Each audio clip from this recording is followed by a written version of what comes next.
Bienvenue au 15e meet-up de Strasbourg Startup.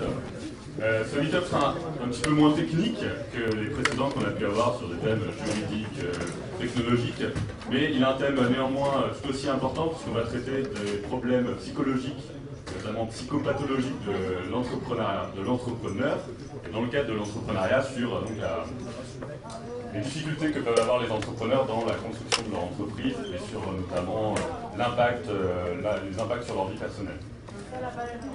Donc, d'abord, ce sera Frédéric Grabli qui vous parlera de son domaine d'expertise et de tous les problèmes psychopathologiques, puis le retour d'expérience de Jean-Christophe Guillet qui vous parlera, comme il le dit si bien, de son expérience de vendeur de tables mortuaires réfrigérées.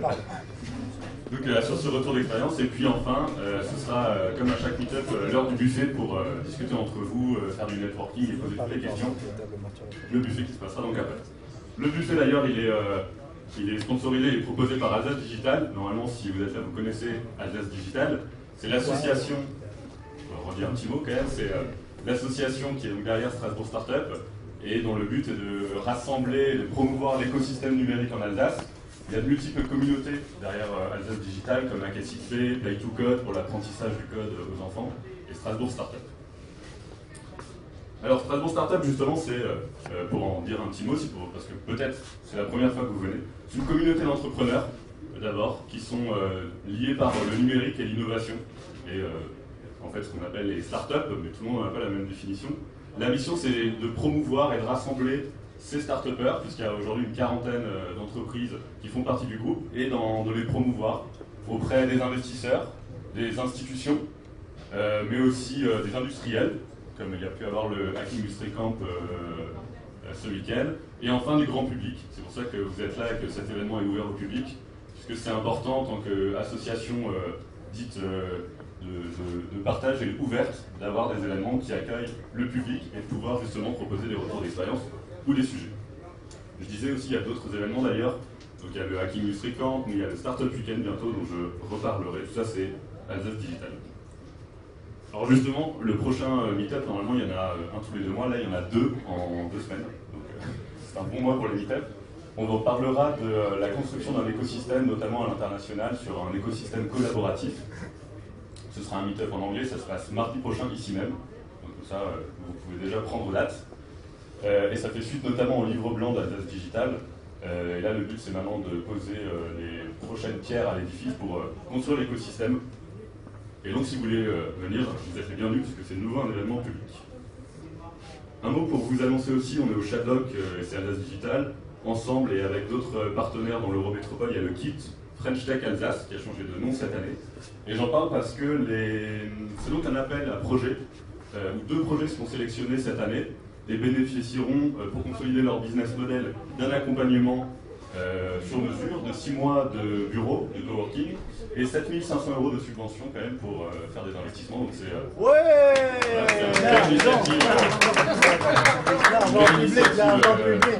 collaborative, où il y a de l'argent public, voilà, en plus à la clé. C'est suffisamment important pour le signaler.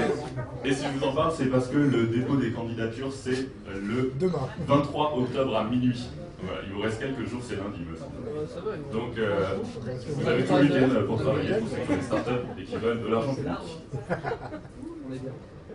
Pour ceux qui n'ont pas encore de startup, mais ceux qui ont des idées, ou ceux qui veulent travailler sur des startups, il y a Strasbourg Startup. Alors, Strasbourg Startup, c'est un autre événement phare d'Alsace Digital. Ça se passe. Pardon ? Oui, le Startup Weekend. Le Startup Weekend, qui est un des autres événements phares d'Alsace Digital qui se passe cette année du 24 au 26 novembre, CCI Campus, comme l'an passé d'ailleurs, au CCI Campus route de Colmar.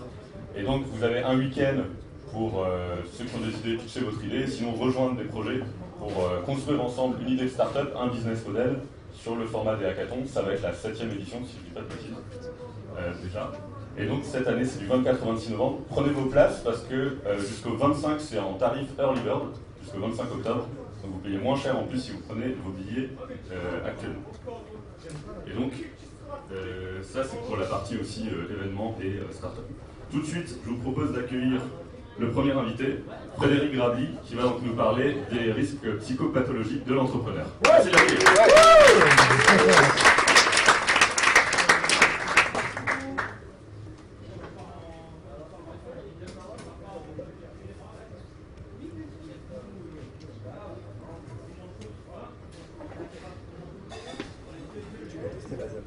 Ouais. Merci.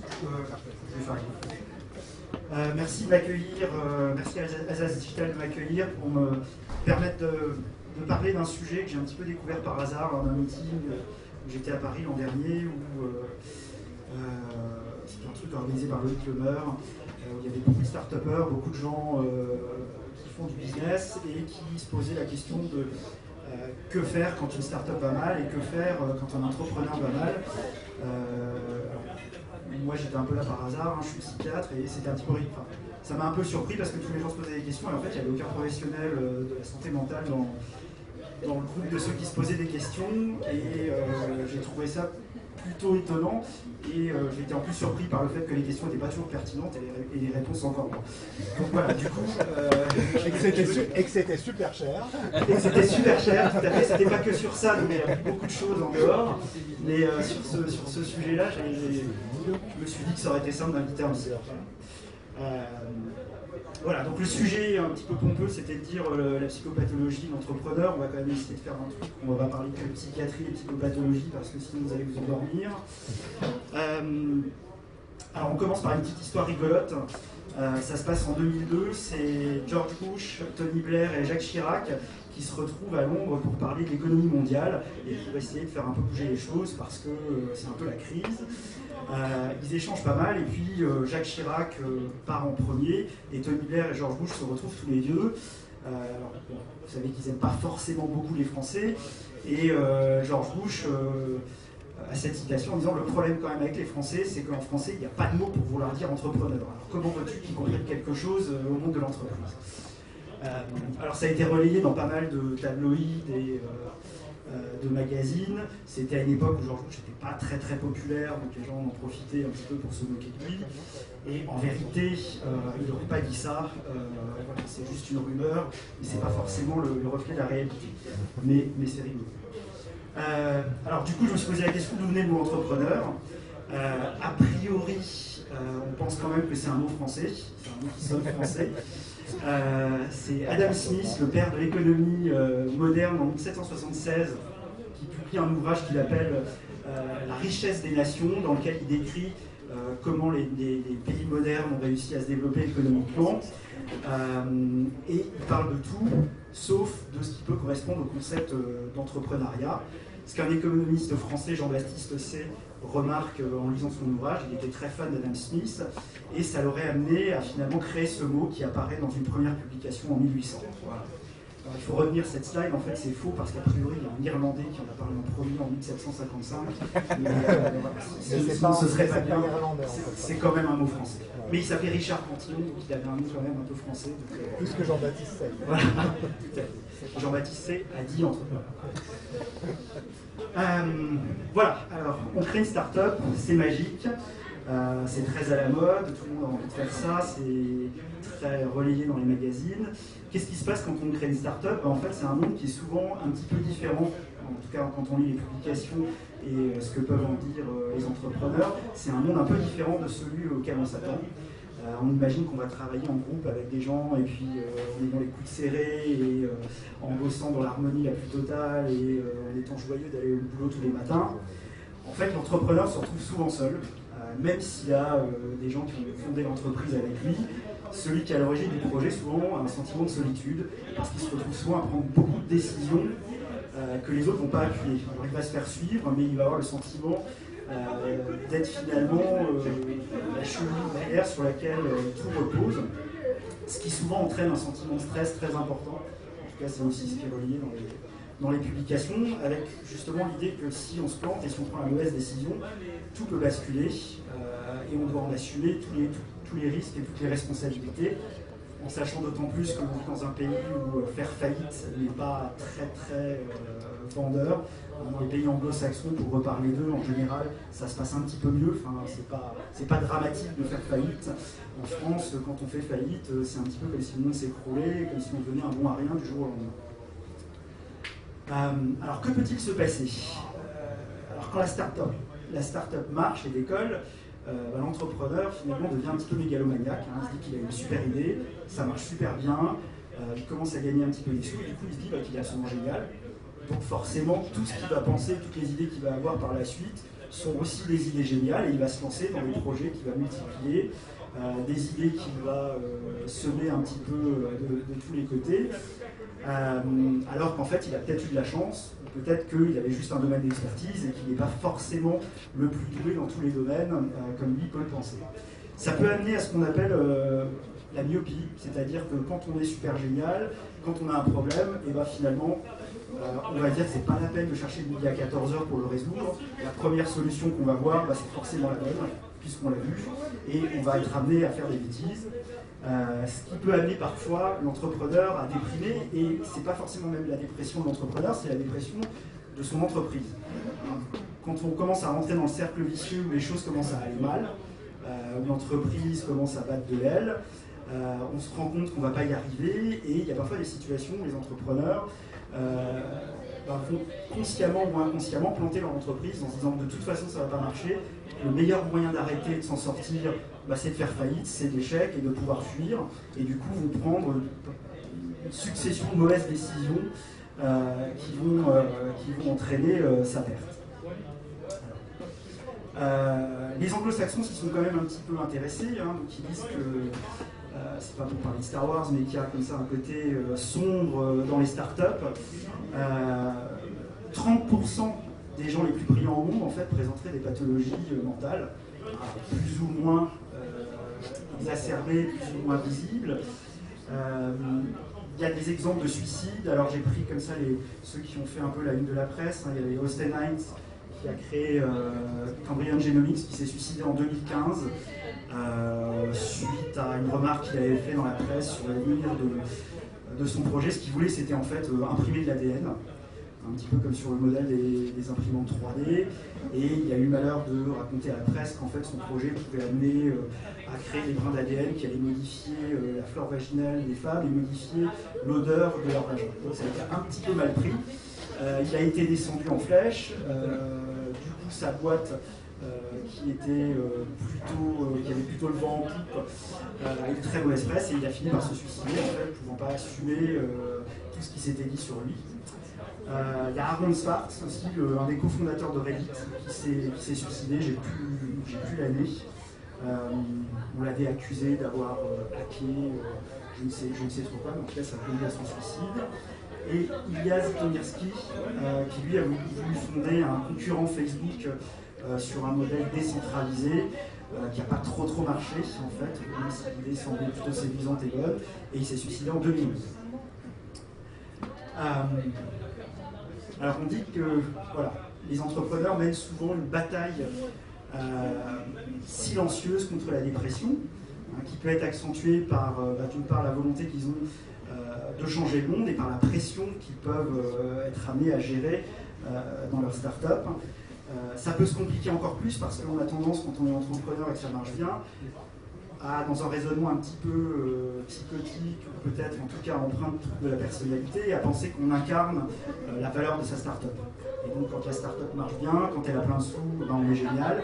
Mais si un jour elle ne marche pas bien, on n'a plus de sous, on est ruiné et on devient finalement personne. Et la seule chose à faire, c'est de se suicider.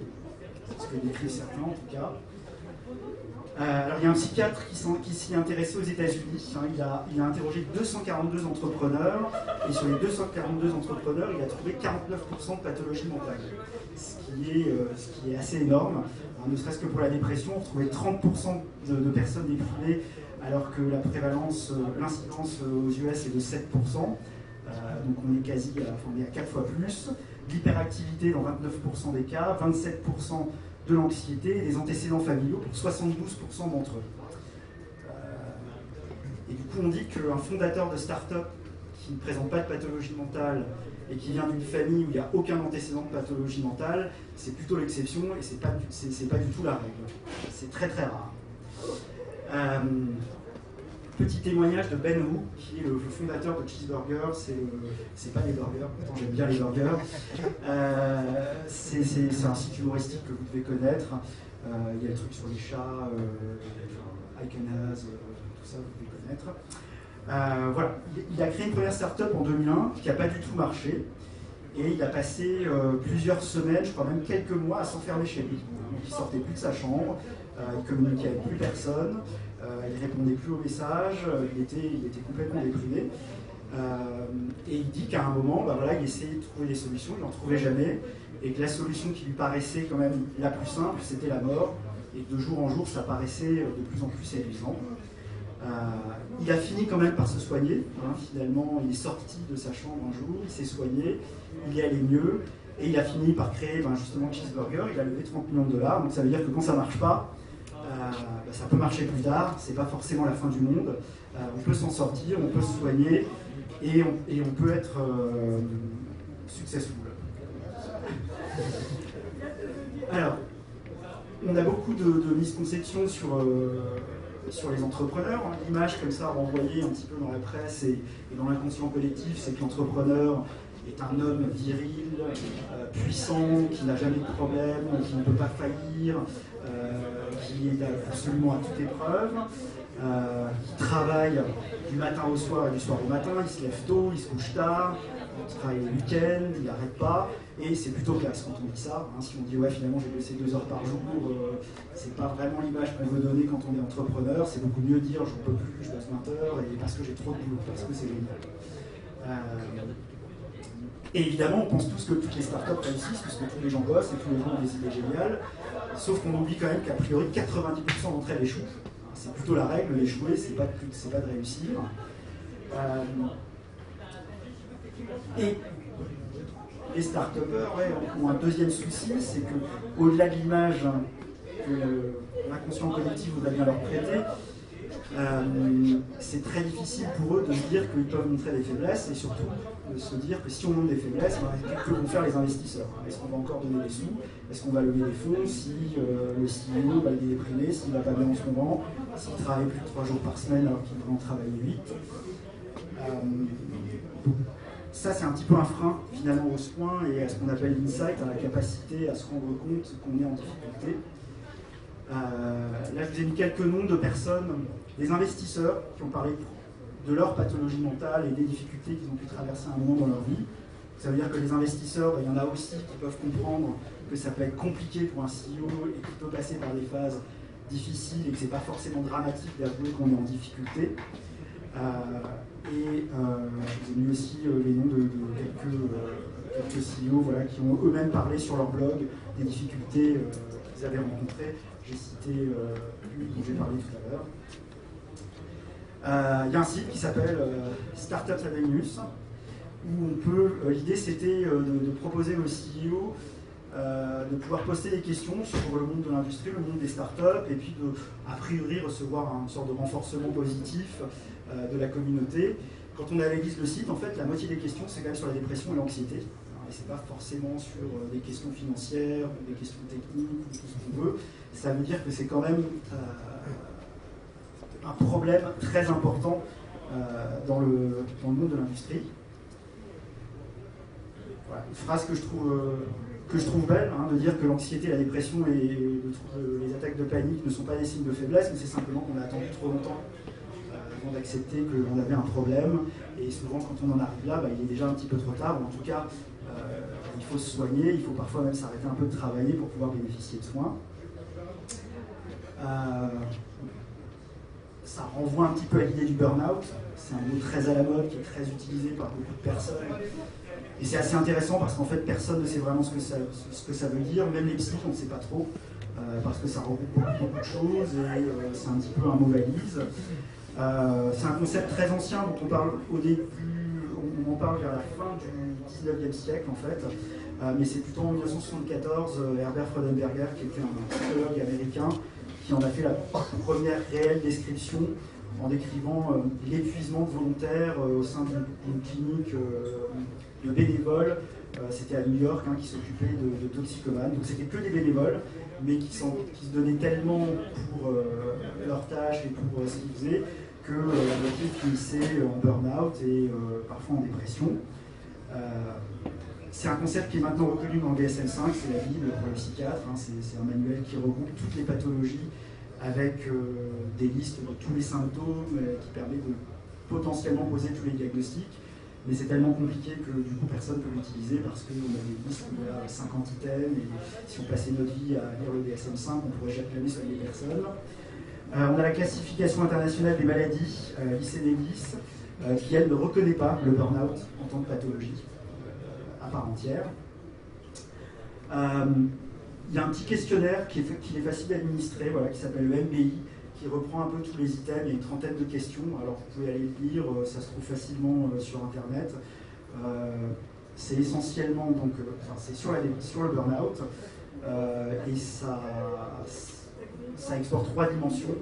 L'épuisement émotionnel, la dépersonnalisation, pas au sens psychiatrique, mais plutôt au sens du manque d'empathie pour autrui, ce qui peut arriver quand on commence à aller mal, et une perte du sentiment d'accomplissement personnel, donc perte un petit peu du sentiment qu'on sert à quelque chose dans ce qu'on fait. C'est des items qui au final ressemblent beaucoup au concept de dépression.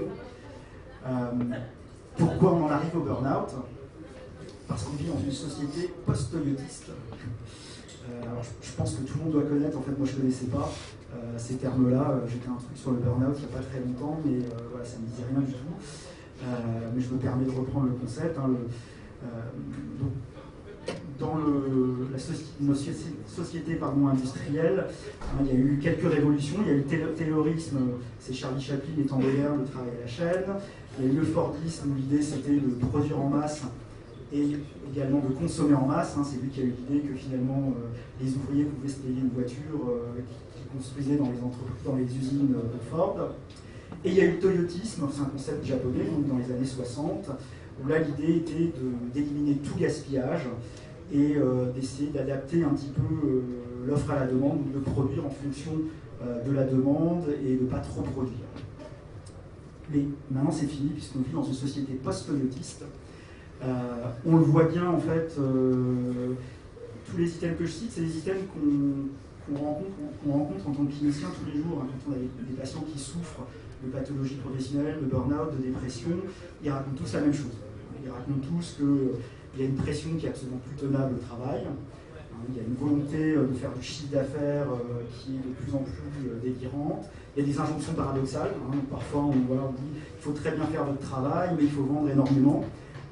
Et les gens disent bah oui, mais en fait si je vends énormément, je ne peux pas bien faire mon travail, c'est complètement contradictoire. Et il se retrouve finalement à être un manager qui n'est pas très sympa s'il ne vend pas, et puis des gens qui travaillent à la qualité qui ne sont pas très sympas non plus parce qu'ils ne sont pas satisfaits. En fait, il arrive à satisfaire personne. Il y a la mode aussi du reporting, alors ça aussi c'est assez terrible. Enfin, quand on est psy, on a la chance en fait de ne pas vivre dans ce monde. C'est vrai que quand on a des patients qui racontent comment ça se passe au travail, on se dit qu'on vit dans un monde de dingue et qu'on ne sera jamais au chômage en tant que psy, qu'il y a vraiment beaucoup. On en arrive parfois même à se dire qu'un jour les gens feront tellement de reporting qu'ils ne feront plus que du reporting pour finalement dire qu'ils ont juste le temps de faire du reporting et tout le reste en fait passe à côté. Mais ça tend vraiment à s'étendre, en tout cas moi c'est l'impression que j'en ai. Il y a un sujet dont on parle très souvent, là, c'est le fait de se couper des mails le week-end quand on ne travaille pas. C'est délicat de dire j'ai pas répondu à un client qui a envoyé un mail à 22h, ou en tout cas j'ai attendu lundi pour répondre. Même si c'est politiquement correct de le dire, finalement, ça passe pas toujours très bien avec la hiérarchie. On essaie aussi de donner aux gens des objectifs inatteignables, comme ça leur permet de bosser à fond et puis de jamais avoir leur prime. Et puis quand ils sont en dépression, en burn-out, ils démissionnent, et puis on en prend des nouveaux qui vont bosser de nouveau encore plus pour atteindre ces chiffres qui sont inatteignables. On ne peut plus vraiment laisser de place à l'initiative personnelle. Alors on fait des protocoles, des procédures, on ne peut plus jamais faire soi-même un prix au client parce que ça ne rentre pas dans la case qu'on peut cocher sur le logiciel qu'on utilise. Ce qui fait que finalement, les gens ont un peu l'impression d'être des robots. Ils sont là, mais en fait, ils sont bloqués dans toutes les procédures, ils n'ont aucune place pour leur initiative personnelle, et donc finalement, ils n'existent même plus en tant qu'être humain. Ils sont juste, c'est un programme, c'est un algorithme. Voilà, on te dit tu fais ça, et tu n'as pas le choix de faire autrement. Ça, c'est peut-être plus en France, où il y a très très peu de feedback positif, c'est-à-dire qu'on dit surtout aux gens ce qu'ils font mal, on leur dit jamais ce qu'ils font bien. Je pense que c'est un problème aussi, que ça crée la pathologie. Moi, je me suis installé, ça fait 14 ans. Je pense que je vois 4 fois plus de gens qui se trouvent du travail actuellement qu'au début de ma carrière. C'est vraiment des choses que je ne connaissais pas et qui vont vraiment, qui ont une ampleur exponentielle à l'heure actuelle. Je pense que la société moderne dans laquelle on vit contribue. C'est vrai que les nouvelles technologies, moi je suis quand même fan, et puis visiblement je pense qu'ici tout le monde l'est, mais ça crée quand même la société de l'instantané, et dans laquelle il n'y a plus vraiment de place pour ce qu'on appelle le manque. Donc on doit toujours répondre. Les psys sont très attachés à cette notion de manque. Dans notre société actuelle, c'est très compliqué de ne pas répondre instantanément. C'est très compliqué de ne pas apporter une réponse, alors que ça peut arriver de ne pas apporter de réponse. Ça peut aussi arriver de ne pas répondre instantanément. Je pense que c'est même plutôt pas mal. J'ai parlé de burn-out, j'ai parlé de dépression. Donc le burn-out, je disais, c'est pas très très simple parce qu'on n'est pas tous d'accord sur la définition. La dépression, on est assez d'accord et c'est assez simple à diagnostiquer quand on est bien formé. Globalement, s'il faut redire une chose, c'est que le burn-out, ça touche surtout le monde du travail. Donc on n'est pas bien quand on va au travail, mais quand on rentre à la maison le week-end, et si on n'a pas trop d'emails auxquels il faut répondre, et ben on va plutôt bien. Quand on est déprimé, on va jamais bien. Il n'y a aucun moment, qu'on soit en vacances à Tahiti, qu'on soit au travail, rien n'est bien, on peut profiter de rien. Il y a quand même une différence, c'est pas tout à fait des concepts qui sont superposables.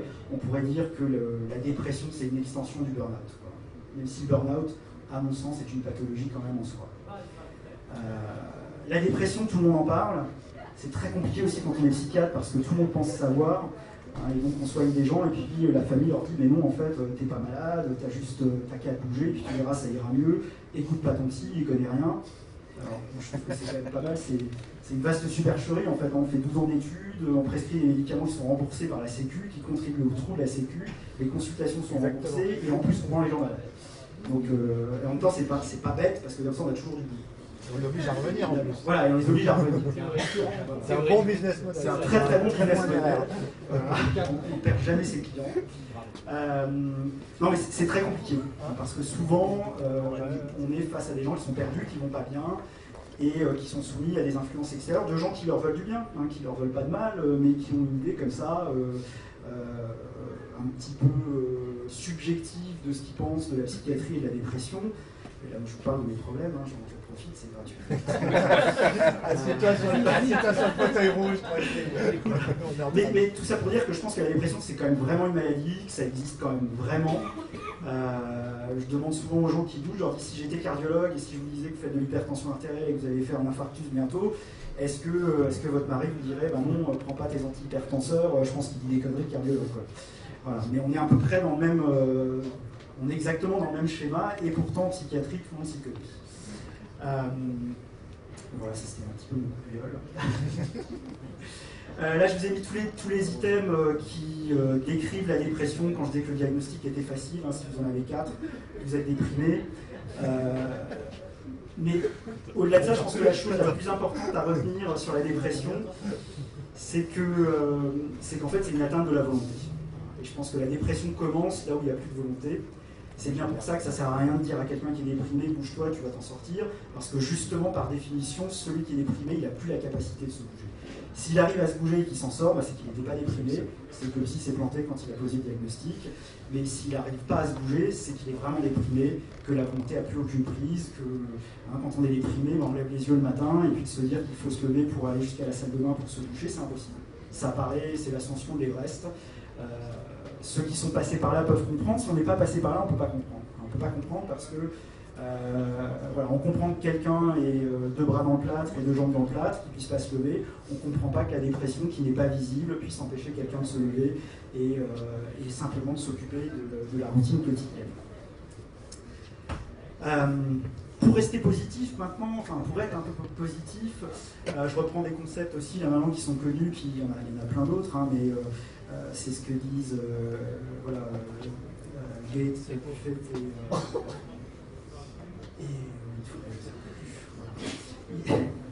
ils disent qu'il est bon quand même de se garder 1 heure par jour, donc 5 heures par semaine sur une semaine de 5 jours.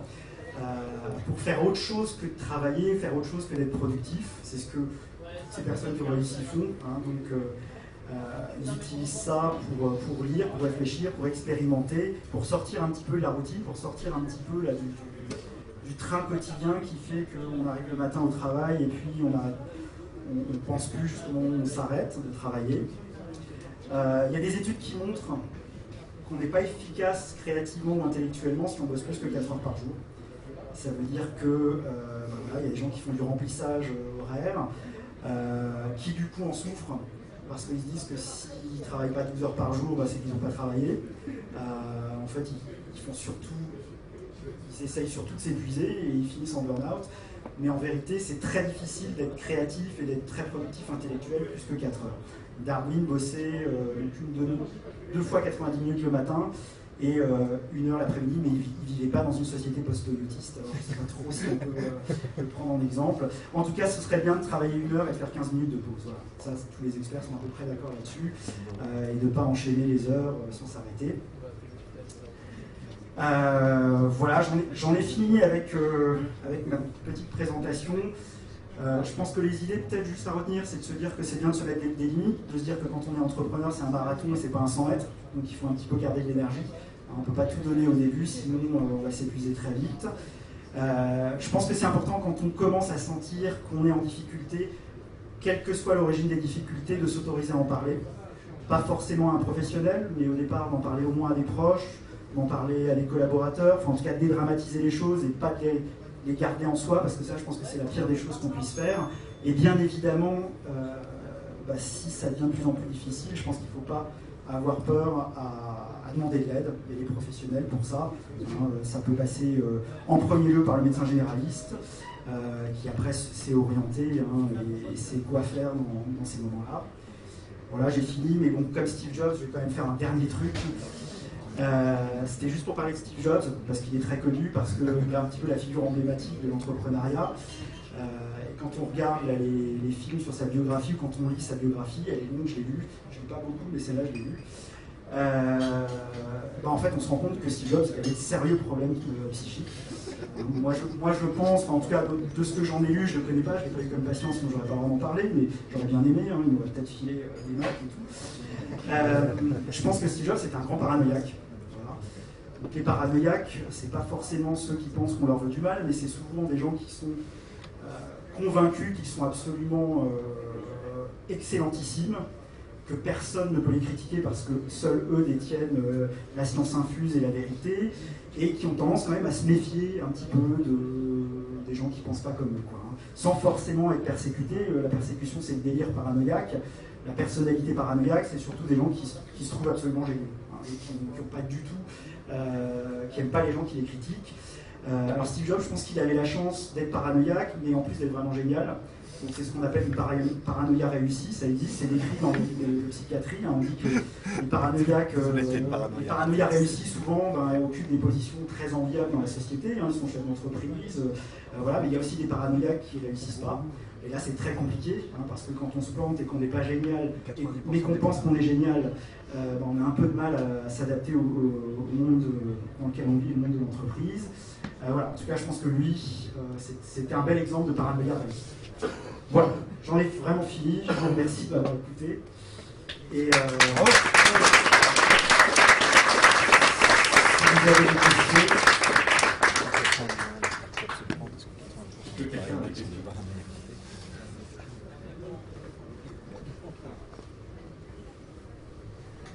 Bonsoir, moi j'avais une question par rapport aux pathologies liées au travail, qui en avoir de plus en plus. Mais quel en est-il par rapport à la nouvelle génération qui a d'autres exercices par rapport au travail? Est-ce que vous pensez qu'on va plutôt aller justement est-ce que vous allez en avoir de plus en plus, ou est-ce que au contraire ça va avoir tendance à diminuer parce que vous avez une autre vision aussi du travail?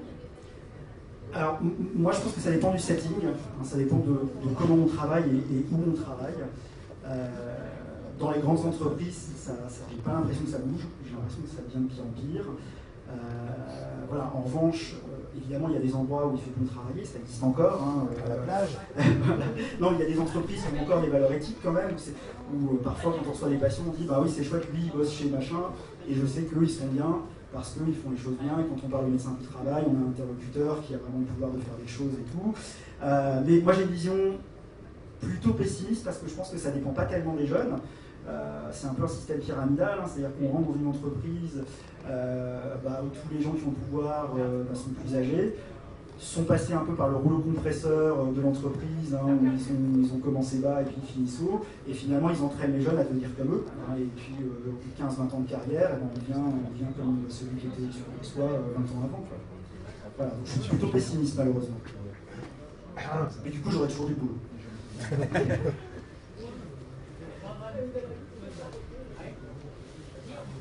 Je voulais juste revenir sur Steve Jobs parce qu'il me semble qu'il y a deux choses. Il y a ce comportement qui était hautement paranoïaque, et il y avait aussi le fait que les gens adoraient travailler avec lui parce qu'il avait ce côté génial et que quelque part il arrivait à faire en sorte de tirer le meilleur des gens et s'il se sentait géniaux quand il travaillait avec lui.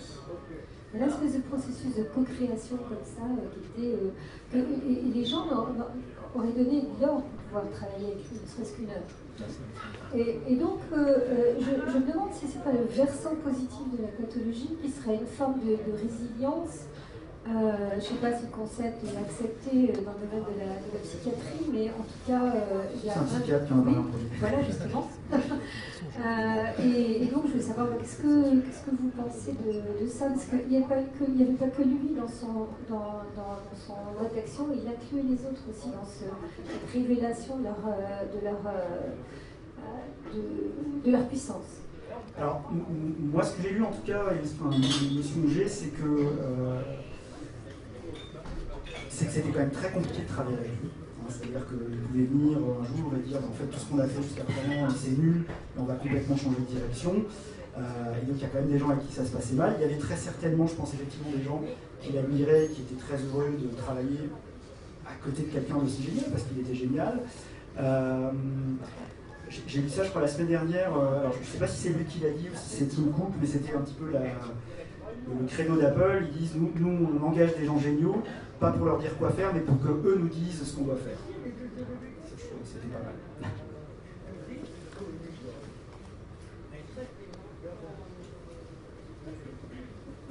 Par rapport aux études, au cas que vous avez étudié, est-ce qu'il y a des études qui portent sur les entreprises dites libérées, celles qui essaient de libérer un peu les énergies de leurs salariés, donner un peu d'autonomie dans les actions, s'intéresser un peu plus sur les problématiques des services?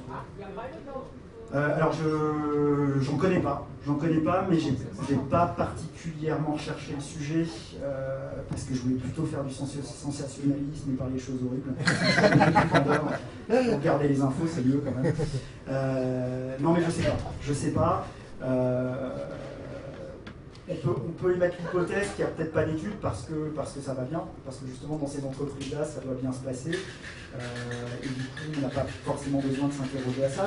Mais je pense qu'en tout cas, on peut peut-être plus continuer à vivre dans une société où on considère, où en plus la machine va devenir humaine et on considère maintenant que l'humain doit être une machine. Voilà, je pense qu'il y a peut-être un moment où il faut un peu changer. Voilà.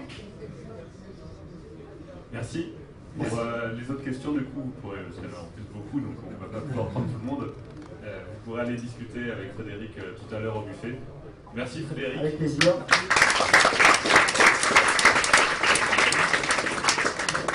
Et je vous propose maintenant d'accueillir Jean-Christophe Gay, qui va nous parler de son retour d'expérience, et donc de l'aspect personnel de ce qu'il a pu vivre dans ce qu'a raconté Frédéric. Merci d'accueillir Jean-Christophe Gay.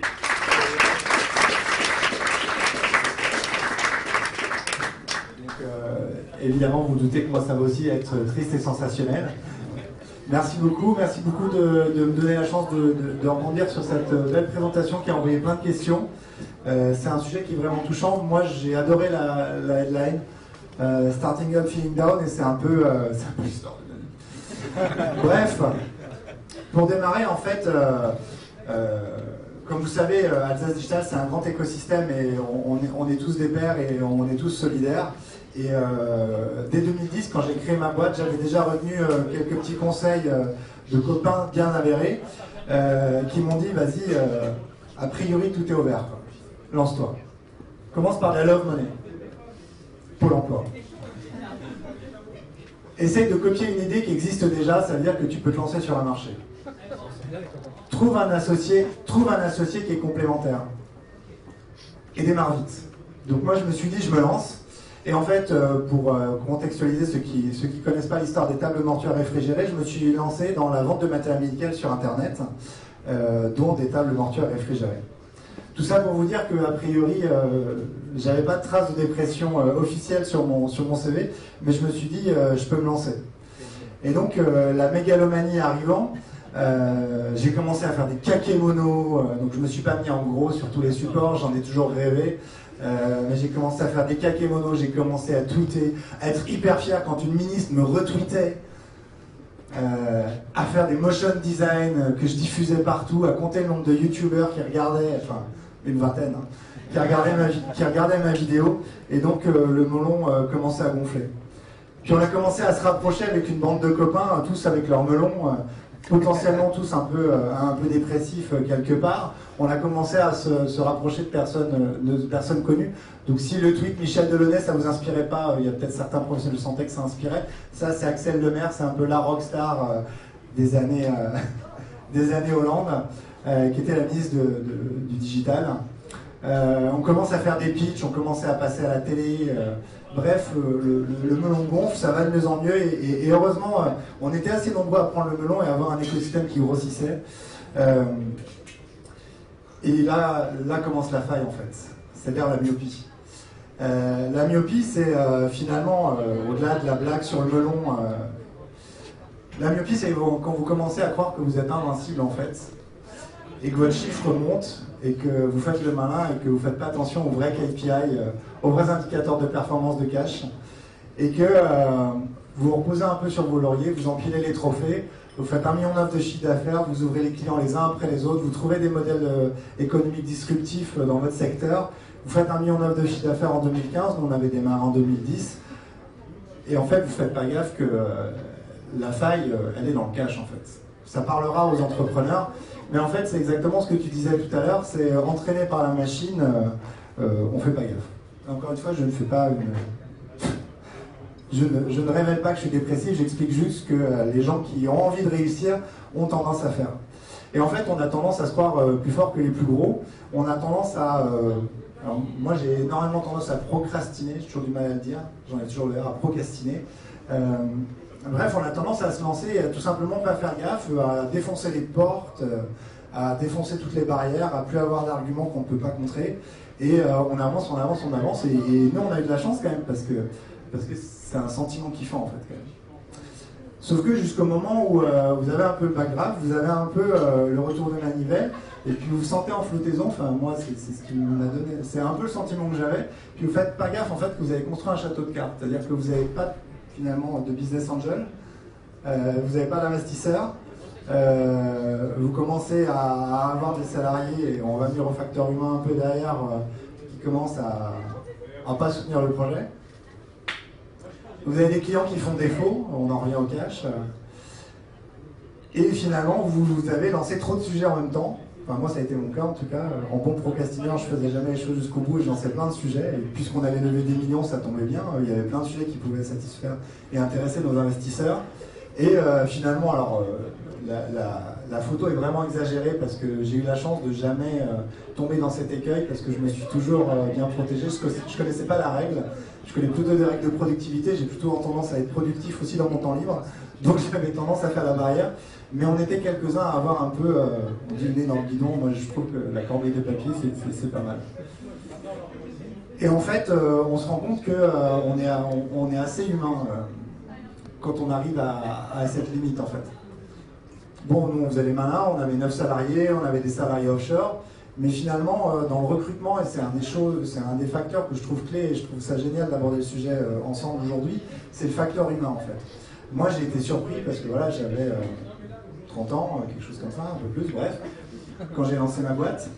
Et en fait, j'ai été surpris parce que d'un coup, j'étais persuadé que les gens allaient prendre un boulot.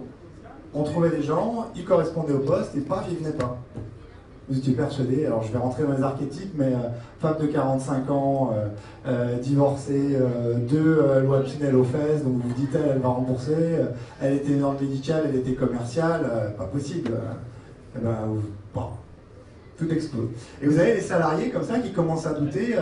Là, celui qui fait la gueule, c'est le premier salarié, vous l'avez fait totalement confiance, vous l'avez soutenu dans son divorce, vous l'avez soutenu dans ses problèmes de garde, dans la réparation de sa bagnole et tout ça, et finalement, tu réponds quoi à un salarié qui t'accuse de harcèlement moral et te demande 10 000 euros.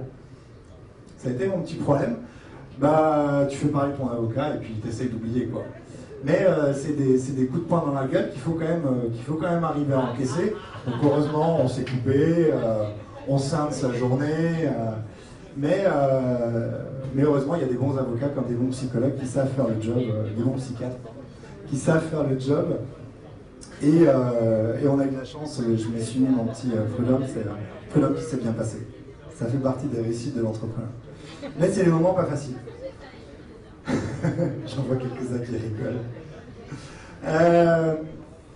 Un des problèmes, j'en parlais tout à l'heure, c'est le cash. On le dit toujours dans la communauté. Je parlais de Love Money au début, le cash. Nous, on n'a pas vraiment fait gaffe et en fait, on a empilé des montagnes de cash qu'on brûlait les unes après les autres.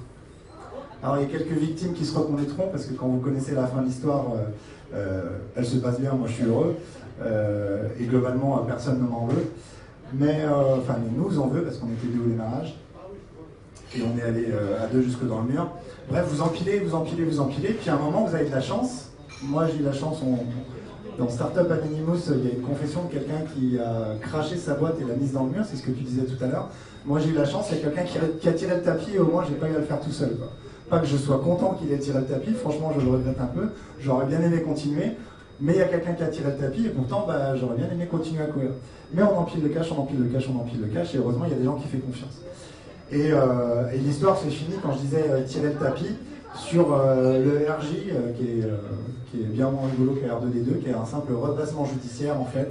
Je vous passe la procédure, elle est assez douloureuse en fait pour un entrepreneur parce que quand on se lance, pour ceux qui ne connaissent pas le RJ, le redressement judiciaire, en fait, quand vous lancez en tant qu'entrepreneur, vous avez envie de créer, vous avez envie d'être aux manettes, vous avez envie de risquer et vous avez envie d'avancer. Le RJ, c'est tout sauf ça, en fait. Sauf que c'est une procédure à l'origine qui est censée permettre aux entrepreneurs de redresser leur entreprise, de soutenir ces entrepreneurs-là. Sauf que, en fait, vous perdez toute liberté du jour au lendemain.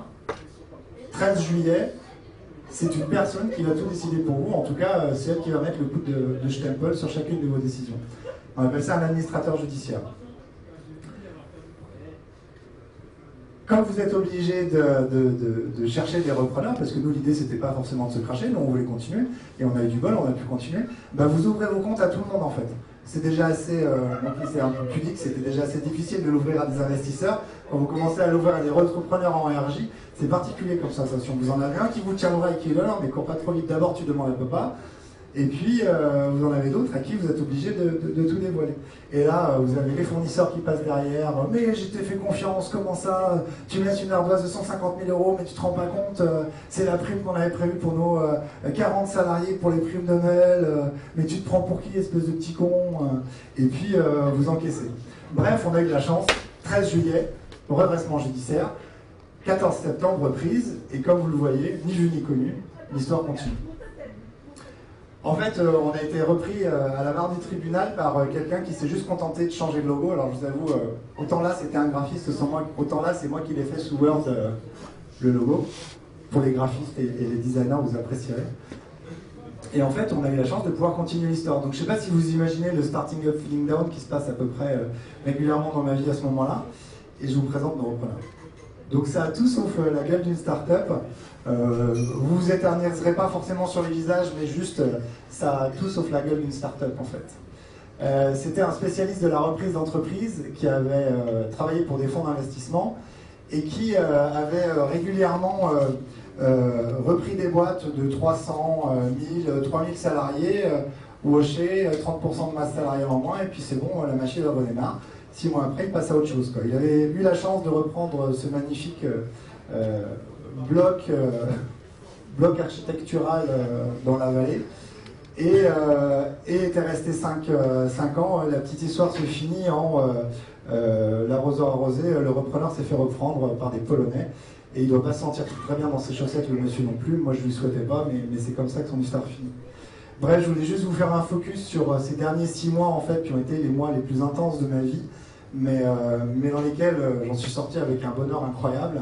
Et c'est pour ça d'ailleurs qu'on m'a invité, c'est parce que ce moment c'était pas quelqu'un qui vidait son sac de tristesse, parce qu'on invite rarement ceux qui se plantent vraiment. Donc j'ai eu la chance de ne pas me planter vraiment.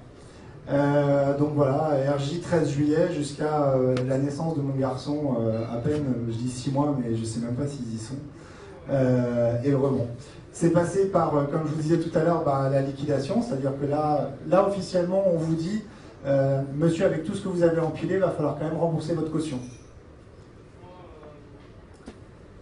Parce qu'à chaque fois vous faites des prêts, pour ceux qui n'ont pas encore fait de prêt en tant qu'entrepreneur, et vous avez une caution en fait, et donc quand vous plantez votre boîte, il va falloir rembourser une partie de l'argent. Les mauvaises langues diront que vous avez déjà donné à l'URSSAF, que vous avez déjà donné sur plein de taxes. Mais bref, il va falloir d'abord rembourser les banques. J'ai eu la chance de zigzaguer suffisamment pour pouvoir faire un prêt à une autre banque qui ne savait pas que je devais de l'argent à la première banque. Je ne sais pas si c'est malin. Aujourd'hui, je suis assez content parce que ça s'est bien passé. Ça aurait pu être la plus grosse connerie de ma vie. J'avoue y avoir poussé une de mes salariés qui a été obligée de vendre finalement. Donc, moi j'ai eu du bol. J'ai quitté donc cette aventure de Marjo parce que j'étais trop à l'étroit avec le mec avec sa Charlotte là. Qui disait que sa civilisation idéale c'était les fourmis et son livre de chevet à l'art de la guerre. On n'était pas tout à fait sur le même style et donc j'ai eu la chance de pouvoir rebondir et de passer à l'étape d'après. Bref, ce que je voulais vous dire c'est que n'allez pas sur Startup Anonymous, en tout cas je vous le souhaite pas, mais les petits moments difficiles, ça a juste été ça. Ça a été de se dire putain, j'y suis pas arrivé, alors que quand vous créez votre boîte, on le sait tous, start-upers qu'on est, on veut changer le monde hein, quand même. Donc c'était la fin d'un projet de vie. Il faut savoir aussi tourner la page parce que il va falloir faire quelque chose d'autre lundi matin. Et il va falloir rebondir. Moi j'ai eu la chance de pouvoir rebondir. Je vous présente juste quelqu'un qui était sur Startup Anonymous qui a priori, lui ça avait l'air de moins bien se passer. Parce qu'il avait l'air assez content de pouvoir planter sa boîte, c'est ce que tu expliquais, j'y ai pas cru en fait, c'est pour ça que je me suis permis d'y aller. Et c'est un screenshot, j'ai pas retouché quoi. Bref, je voulais remercier plein de gens, je voulais remercier ma femme, ma banque et les amis qui étaient là au début. Certains à qui il est arrivé des plantages et d'autres qui m'ont donné ma chance en leur temps. Juste pour finir, un dernier truc, franchement l'entrepreneuriat c'est top, il faut se lancer, il faut savoir poser des limites, c'est très très important pour sa santé mentale, pour sa santé familiale, pour sa santé avec ses potes, sinon on n'a pas d'enfants et franchement on passe à côté de quelque chose. N'oubliez pas ce qu'on vous répète tout le temps dans l'écosystème, les vieux cons parfois qu'on est. Créer sa start-up, c'est de la techno, c'est des gens, c'est du temps, c'est de la créativité. Mais moi j'aurais tendance à dire c'est surtout des gens et surtout vous et votre équipe. Et emmenez les gens avec vous, vous allez voir comme ça vous réussirez. Et si vous les laissez sur le coin de la route, ne vous en voulez pas, ils auront fait une partie du chemin avec vous. Merci.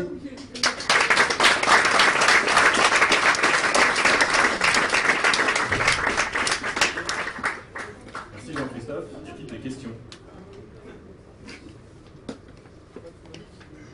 Oui, je connais ce parcours.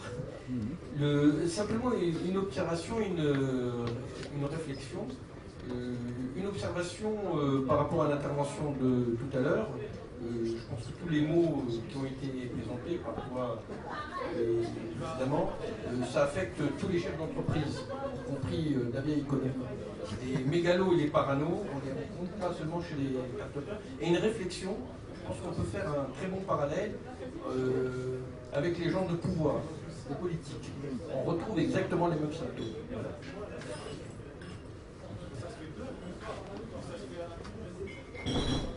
Juste pour un feedback positif, parce que du coup, qu'est-ce que tu ferais différemment dans le parcours qui a été problématique pour toi?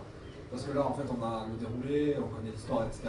Mais qu'est-ce qui permettrait, en fait, pour toi, ta propre expérience, de ne pas tomber en fait, dans ce parcours qui a été non linéaire, dur et à remonter, quoi. Maintenant, tu es passé de l'autre côté.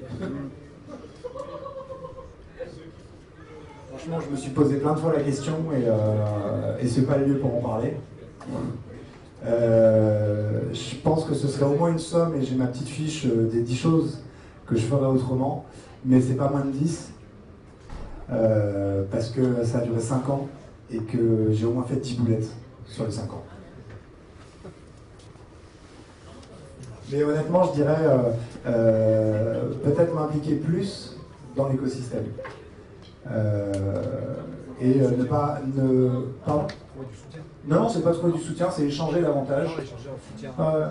Ouais, mais pas pour attendre une réponse, mais plutôt échanger, même si je l'ai un peu fait quand même.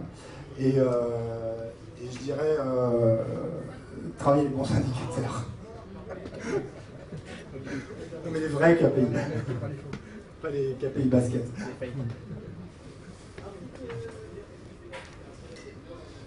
Oui, moi j'avais une question concernant justement ce que tu viens de dire.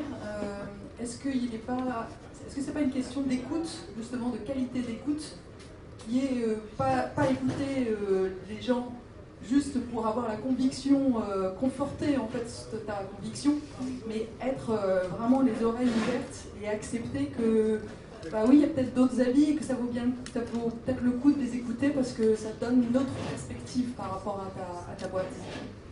J'avoue que c'est là que l'exercice devient délicat, hein, parce que les gens qui me connaissent savent que je suis à l'écoute. Les gens qui me connaissent savent une partie des erreurs que j'ai faites et j'entends la réflexion, mais c'est bien plus compliqué que ça, 5 ans d'itinéraire, que juste de dire j'étais pas à l'écoute. J'avoue qu'il y a un certain nombre de conseils que je n'ai pas écoutés parce que, je ne sais pas si vous êtes entrepreneur, mais quand vous êtes à la tête d'une entreprise, et aussi petite soit-elle, et aussi peu innovante soit-elle, vous avez tellement de décisions que j'ai peut-être manqué d'intelligence, de capacité d'analyse, de plein de choses, mais enfin, ceux qui me connaissent un petit peu savent que c'est pas sur l'écoute que... En tout cas, c'est pas là que j'ai le plus de regrets. Après, c'est peut-être de la mégalomanie, je ne vais même pas le dire, mais c'est pas là-dessus que j'ai le plus de regrets. C'est peut-être ça. J'ai peut-être mal compris ce que disait Fred, je sais pas où... mais est-ce que c'est une question du coup que je pose aux deux en fait, est-ce que le truc, parce que l'histoire des 10 trucs que tu pourrais changer, enfin on pourrait toujours changer des choses, mais est-ce que le truc justement c'est pas, étant donné les statistiques, est-ce que le truc c'est pas justement d'accepter que ouais, il peut y avoir un truc qui va merder en fait, quoi. Et c'est plutôt trouver comment se protéger personnellement et qu'à un moment ou un autre, ça peut merder en fait, quoi. Et statistiquement, ça va merder en fait d'ailleurs. Donc c'est plutôt accepter que ouais, peut-être que tout va tomber en flammes, quoi. Je sais que c'est toujours très difficile en tant que start-upper de rien que d'insinuer dans son esprit l'idée qu'il faut accepter que peut-être on va se planter, et dans le même temps, tu as l'autre force qui pousse dans l'autre sens pour dire putain, on va tout défoncer, quoi, et on va changer le monde. Enfin, je crois que l'idée c'est... Enfin, je crois que c'était pour ça que je voulais faire présenter ce sujet, c'est d'arriver à se rendre compte, prendre conscience. C'est pas facile parce que quand on a justement le nez dans le guidon, c'est très difficile de porter un regard extérieur et d'arriver à être objectif. Et je crois que l'idée c'est vraiment ça, c'est de se dire bah ça existe, je suis dans une population à risque, je fais quelque chose de surcroît de risqué, en plus des éventuels troubles de la personnalité que je peux présenter qui m'ont amené à faire ça. C'est là que je vous rejoins monsieur aussi parce que je pense que les hommes politiques, je pense qu'il faut avoir des troubles de la personnalité pour pouvoir faire de la politique. Je crois que c'est ça, c'est de se dire il y a beaucoup de risques et donc au moment où je vais ressentir qu'il y a quelque chose qui coince peut-être, et ben, il faut que je sache où aller. Et d'ailleurs, je n'ai pas de connaissances dans le domaine, mais je me demandais, voilà, est-ce que dans tous les incubateurs de start-up, il y a un psychologue qui intervient? Je ne sais pas si c'est le cas, mais en tout cas, si ce n'est pas le cas, je pense que ce serait très intéressant. Je pense que ça permettrait de faire de la prévention, de la détection, ça permettrait justement d'éviter certaines choses qui se passent à un moment, ne serait-ce qu'en faisant un groupe de parole, quelque chose comme ça, pas forcément quelque chose de très formel en disant qu'on va avoir tout le monde en entretien à un moment, ni rien, mais de se dire qu'il y a un groupe de parole une fois tous les 15 jours, où tous les entrepreneurs peuvent un peu parler de ce qui se passe, des éventuels problèmes. Je pense que ça permettrait, ça amènerait à la prise de conscience et ça peut éviter les écueils. Ça répond à ta question. Il y a un observatoire quand même qui se penche sur la santé, notamment mentale des chefs d'entreprise. Je ne sais pas si tu connais l'observatoire à Maroc, à Montpellier. Alors évidemment, ces patients guillemets sont souvent des chefs d'entreprise qui sont dans la phase redressement judiciaire, etc. Ils font d'excellents travaux. Alors c'est à Montpellier, c'est pas en Texas. Du coup, c'est ceux qui ont déjà des problèmes. Absolument. Oui, c'est pas préventif. Voilà.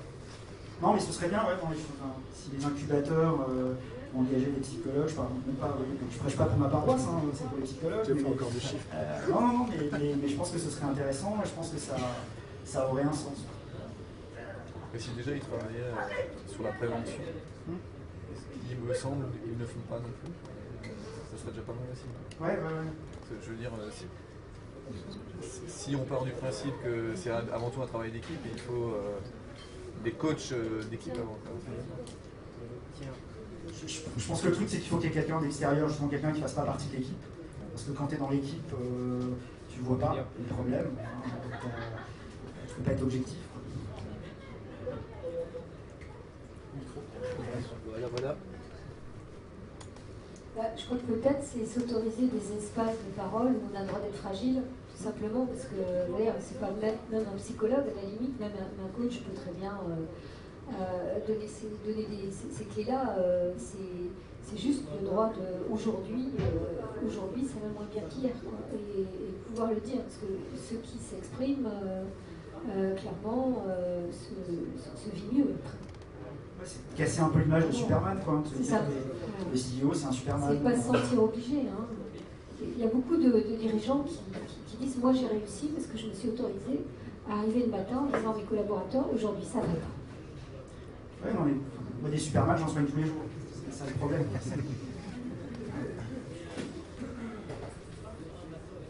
Rebondir sur cette histoire de Superman, au final, c'est aussi, on fait souvent le récit des Superman. La preuve, avant, on a parlé de Steve Jobs. Mais ces gens-là, les Steve Jobs, les Zuckerberg qui réussissent, qui ont des carrières foudroyantes du premier coup, au final, c'est la partie, c'est le 1%, le 0,1% d'entrepreneuriat. Et je ne parle même pas des entrepreneurs qui ratent, je parle même des entrepreneurs qui réussissent. La réalité, c'est que quand on prend les startups qui sont valorisées à 1 milliard, l'entrepreneur, la moyenne d'âge, c'est pas 18 ans, c'est plutôt 35-40, il a 3-4 boîtes derrière lui et il a raté. Et effectivement, il faut se poser les questions de comment éviter que ces jeunes explosent, comme le jeune de Reddit qui s'est suicidé. Leur apprendre et peut-être aussi casser un peu le mythe du Superman et comme tu disais, savoir se confier et savoir échouer aussi. Ça rejoint ce que tu disais un peu au début de la présentation. C'est qu'en France, on a peut-être aussi encore besoin d'apprendre à accepter l'échec un peu plus, même si ça vient, je trouve. Ouais, et réussir, c'est une exception. C'est peut-être même le fruit du hasard.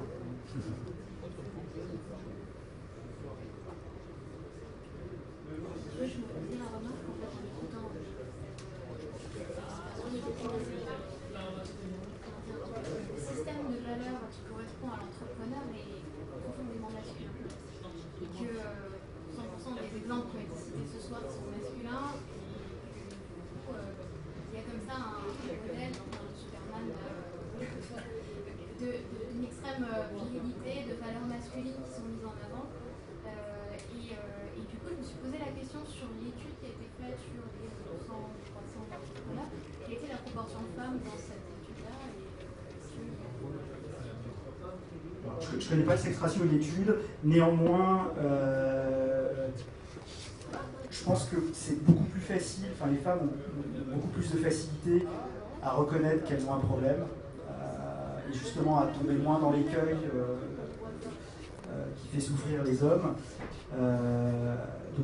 Donc peut-être justement que, c'était pas à dessein, mais que finalement les exemples sont des exemples d'hommes parce que les hommes sont peut-être beaucoup plus orgueilleux, ils ont peut-être beaucoup plus de difficultés à accepter que ça puisse mal aller. quand on est psy, on voit beaucoup plus de femmes que d'hommes. C'est pas parce que les femmes sont plus folles, c'est parce qu'elles reconnaissent qu'elles ont un problème. Et d'ailleurs, on dit souvent que quand on est psy, on voit surtout des gens qui souffrent de la pathologie des autres. Hein, c'est finalement les autres qui devraient venir, mais qu'on voit les gens qui souffrent de la pathologie des autres. Donc c'est peut-être pour ça qu'on voit beaucoup de femmes, parce qu'elles souffrent des hommes. C'est pas parce que les hommes n'ont pas de pathologie.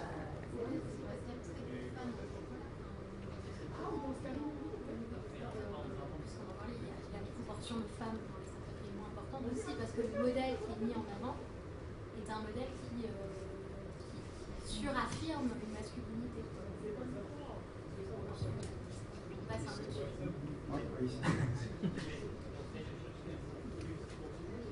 Peut-être aussi le problème que pourquoi est-ce que les femmes se sentent obligées, pourquoi est-ce que les femmes se sentent obligées de reproduire un modèle? Si on redémarre sur ce débat-là, voilà, on peut inventer un autre leadership. Hein. Après, il faut inventer un nouveau monde aussi, parce que là, on est dans un monde capitaliste. Je vous propose, c'est plus discussion maintenant philosophique que question-réponse. Donc vous avez noté, rendez-vous mardi prochain pour le prochain meet-up. Vous aurez de nouveau l'occasion d'étudier un autre sujet, de poser d'autres questions et de prendre un autre pot. Et du coup, le go est lancé. Merci à tous.